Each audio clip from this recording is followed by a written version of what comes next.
अच्छा, आ गए आप लोग। आप लोगों को तो देख के पता लग ही रहा होगा कि आज का हमारा टॉपिक ऑफ डिस्कशन किस टॉपिक पर रहने वाला है। आज हम लोग डिस्कस करेंगे क्रिएटिन के बारे में।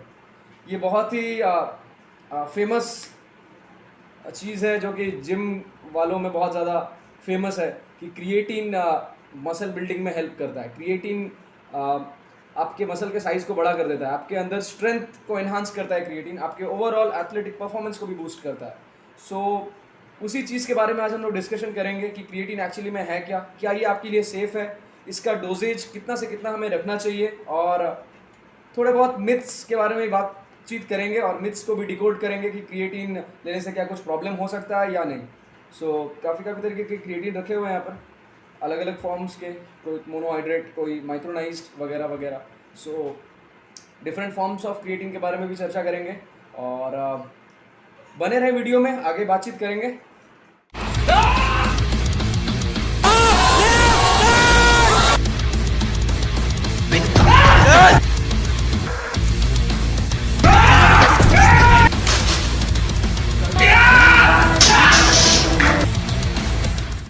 शुरू करते हैं डिस्कशन को कि व्हाट इज क्रिएटिन। क्रिएटिन एक अमीनो एसिड डेरिवेटिव है जो कि ग्लाइसिन और आर्जिनिन से प्रोड्यूस होता है। अब ग्लाइसिन और आर्जिनिन क्या है? ये दो हमारे अमीनो एसिड्स हैं। Out of the 20 amino acids, glycine और आर्जिनिन दो टाइप्स ऑफ अमीनो एसिड्स हैं जिनके मिश्रण से हमारा क्रिएटिन प्रोड्यूस होता है। अब क्रिएटिन एक्चुअली में क्या ये ऑर्गेनिक कंपाउंड है या इनऑर्गेनिक कंपाउंड है, क्या है ये? क्रिएटिन एक ऑर्गेनिक कंपाउंड है जो कि हमारे स्केलेटल मसल्स में या ब्रेन टिश्यूज में हमारा एटीपी के रिसाइकलिंग को फैसिलिटेट करता है। कैसे? ये एडीपी मॉलिक्यूल में फॉस्फेट ग्रुप्स को जोड़ देता है जिसकी वजह से वो एडीपी मॉलिक्यूल एटीपी में कन्वर्ट हो जाता है। जैसा कि हम लोगों ने कुछ बायोलॉजी के क्लासेस में भी पढ़ा है कि बॉडी का जो चीफ एनर्जी करेंसी है वो एटीपी है, एडिनोसिन ट्राइफॉस्फेट। तो वो एडिनोसिन ट्राइफॉस्फेट की रिसाइकलिंग को फैसिलिटेट करता है कौन? आपका क्रिएटिन। किस तरीके से? एडिनोसिन डाइफॉस्फेट मॉलिक्यूल में फॉस्फेट ग्रुप्स को जोड़कर वो एडीपी को एटीपी यानी एडिनोसिन ट्राइफॉस्फेट में बदल देता है, और इसी तरीके से एटीपी की रिसाइकलिंग को ये फैसिलिटेट करता है हमारे ब्रेन टिश्यूज में और हमारे स्केलेटल मसल्स के टिश्यूज में। क्रिएटिन एक ओडरलेस कंपाउंड है, मतलब इसका कोई स्मेल नहीं होता है और ये वाइट क्रिस्टल्स के फॉर्म में एग्जिस्ट करता है। अब अगर बात करें कि क्रिएटिन का एक और यूज़ का, तो इसे हम लोग एज अ बफर भी यूज़ कर सकते हैं। बफर एक ऐसा चीज़ है जो कि पीएच के चेंज को रेजिस्ट कर सकता है। अगर बात करें क्रिएटिन के हिस्ट्री के बारे में, क्रिएटिन को आइडेंटिफाई किया गया था साल 1832 में और इसे आइसोलेट किया गया था from the basified water extracts of the skeletal muscles. 95% of the total creatine हमारे सिर्फ स्केलेटल मसल्स में ही स्टोर रहता है, यानी कि पाया जाता है।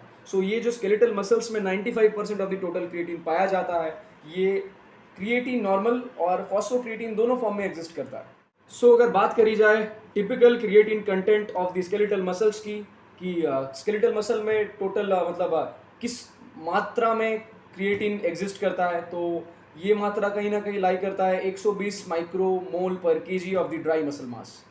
अब ये जो मेजरमेंट है 120 माइक्रोमोल पर KG of the dry muscle mass, ये 160 के रेंज तक भी जा सकता है through supplementation of the creatine. तो हमें डेली ऑलमोस्ट 1 से 3 ग्राम क्रिएटिन का डोजेज चाहिए होता है इस मात्रा को मेंटेन करने के लिए।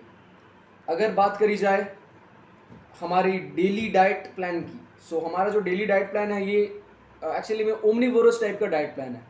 जो हमारा ओमनीवोरस डाइट प्लान है, मतलब कि नॉनवेज और वेजिटेरियन दोनों को मिलाकर जो हम लोग डाइट प्लान लेते हैं और हमारे न्यूट्रिशनल गोल्स को पूरा करने की कोशिश करते हैं। ये ओमनीवोरस डाइट प्लान से सिर्फ half of the requirements he fulfil हो सकते हैं इस क्रिएटिन के, और रिमेनिंग जो बाकी बचा रहता है वो हमारा लिवर और किडनी सिंथेसाइज करता है। क्रिएटिन ब्लड के थ्रू ट्रांसपोर्ट होते हुए हायर एनर्जी डिमांड्स वाले टिश्यूज़ में बहुत इजीली अपटेक हो जाता है क्रिएटिन का, मतलब हायर एनर्जी डिमांड्स वाले टिश्यूज़ क्रिएटिन को बहुत इजीली एब्जॉर्ब कर लेते हैं। अब ऐसे टिश्यूज़ कौन से हैं? जैसे कि हमारा ब्रेन टिश्यू हो गया या फिर स्केलेटल मसल्स के टिश्यूज़ हो गए। ये सब टिश्यूज़ में एनर्जी डिमांड्स बहुत हाई रहता है, सो ब्लड के थ्रू ट्रांसपोर्ट होते हुए क्रिएटिन जब इन टिश्यूज तक पहुंचता है, सो ये टिश्यूज क्रिएटिन को बहुत इजीली अब्जॉर्ब कर लेता है। During this high energy demands हमारा एक कंपाउंड जो कि फॉस्फाजेन है वो एटीपी को सिंथेसाइज करता है from ADP by the help of phosphocreatine. अब एक सवाल आता है कि फॉस्फोक्रिएटिन एक्चुअली में है क्या। सो फॉस्फोक्रिएटिन क्रिएटिन से ही बनता है by the help of an enzyme called creatine kinase. अब क्रिएटिन काइनेज क्या है? अब एक छोटा सा बायोकेमिस्ट्री का एक डेफिनेशन है कि कुछ भी एक एंजाइम जिसके सफिक्स में काइनेज लगा हुआ है वो फॉस्फेट ग्रुप्स के साथ डील करता है। इसका मतलब ये है कि क्रिएटिन को फॉस्फोक्रिएटिन बनाने के लिए जो हम लोग क्रिएटिन काइनेज एंजाइम का यूज़ होता है यहाँ पर, वो क्रिएटिन में फॉस्फेट ग्रुप को जोड़ देता है और उसे फॉस्फोक्रिएटिन बना देता है। और इसी कारण के लिए काइनेज नाम पड़ा है उस एंजाइम का। सो क्रिएटिन के इंटेक से मायोन्यूक्लियाई के नंबर्स में इंक्रीमेंट आती है and so does with the increment in the potential for the growth of the muscle fibres. इसका मतलब ये है कि क्रिएटिन को जब हम लोग इंटेक करते हैं तो उससे मायोन्यूक्लियाइज के नंबर्स में, मसल के न्यूक्लियस के नंबर्स में इंक्रीमेंट आती है और उसकी वजह से मसल फाइबर्स के ग्रोथ में भी इंक्रीमेंट आती है। सो ये एक तरीके से हमारे स्पोर्ट्स परफॉर्मेंस के लिए भी बहुत अच्छा है, एथलेटिक परफॉर्मेंस के लिए। सो क्रिएटिन के बहुत सारे फॉर्म्स मार्केट में अवेलेबल है, जैसे कि creatine monohydrate, micronised creatine, creatine nitrate, creatine ethyl ester वगैरह वगैरह। सो इसमें से जनरली यूज़ होने वाला सप्लीमेंट है क्रिएटिन मोनोहाइड्रेट, जो कि एथलीट्स यूज़ करते हैं अपने ओवरऑल एथलेटिक परफॉर्मेंस को बूस्ट करने के लिए। अब इसके बेनिफिट्स के बारे में तो हम लोगों ने जान लिया। अब इसका डेली डोजेज एक्चुअली में क्या रहता है एथलीट्स में और किस तरीके से इसे लिया जा सकता है। सो मैं अगर बात करूँ डोजेज की, सो इसे या तो लोडिंग फेज़ में लिया जाता है या तो डेली मेंटेनेंस फेज़ में लिया जाता है।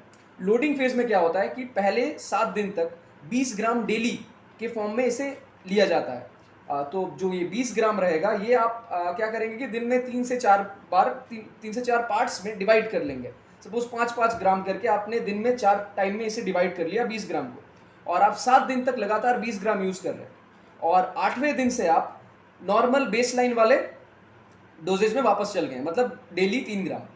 पहले 7 दिन आपने 20 ग्राम करके कंज्यूम किया, दिन में 4 टाइम 5-5 ग्राम करके, और उसके बाद 8वें दिन से आप डेली के 3 से 5 ग्राम के डोज में वापस चल गए और उसे आप कंटिन्यू कर रहे हैं रेस्ट ऑफ द पीरियड के लिए। ये रहा आपका लोडिंग वाला फॉर्म।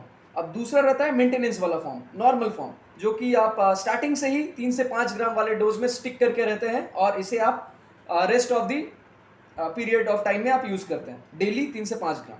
सो ये दोनों तरीका था क्रिएटिन को लेने का। सो दोनों में से सही तरीका कौन सा है, गलत कौन सा है, ऐसा कुछ भी नहीं है कि कोई सही है या कोई गलत है। Depending upon the athletic performance, depending on the goal of the athlete, वो ये दोनों में से किसी को भी चूज़ करता है।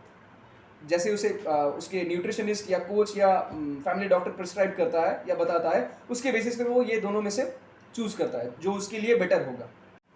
सो अगर बात करें क्रिएटिन के क्लियरेंस के बारे में, सो क्रिएटिन सप्लीमेंटेशन बंद करने के बाद muscle creatine stores base line तक वापस आने में लगभग 4 से 6 वीक लगाते हैं and after that it's all normal. तो अब सवाल आता है कि क्या आप क्रिएटिन यूज़ कर सकते हैं या नहीं।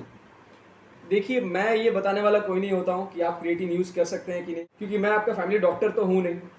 अब अगर आपको कोई पहले से कोमॉर्बिड कंडीशन है, मतलब पहले से आपको अगर कोई डिजीज़ है या आपके हेल्थ रिलेटेड कोई इश्यूज़ हो चुके हैं पहले से, आप अपने फैमिली डॉक्टर से एक बार कंसल्ट करें। आप एक बार थोरो चेकअप करवाएं अपना कि क्या आपका बॉडी रेडी है इस क्रिएटिन सप्लीमेंटेशन को चालू करने के लिए।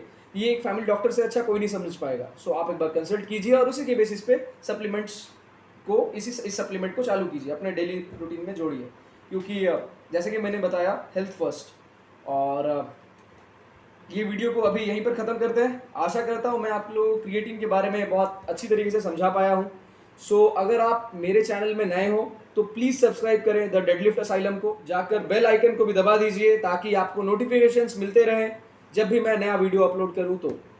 और अगर ये वीडियो आप लोगों को पसंद आई हो तो प्लीज़ इसे लाइक करें और अपने दोस्तों के साथ शेयर करें, अपने जिम सर्कल में शेयर करें, ताकि क्रिएटिन के बारे में उन्हें भी इंफॉर्मेशन गैदर हो सके। सो मिलते हैं नए वीडियो में।